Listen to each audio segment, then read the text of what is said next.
And when you ask people about whether or not they have a favorable opinion of this president, this is the number that has to be giving them fits at the White House.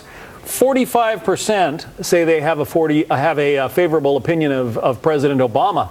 49% have a favorable opinion of the president that he disparaged for years and continues to do so, George W. Bush. I mean, his numbers are on the rise.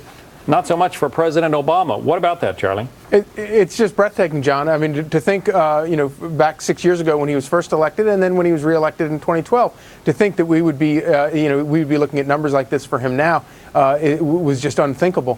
But and as you pointed out at the outset, this isn't just because of foreign policy. This has a lot more to do with the domestic situation and the quasi-domestic foreign policy situation on the Mexican border right now, with all of these children coming across the border, is an absolute disaster for the White House.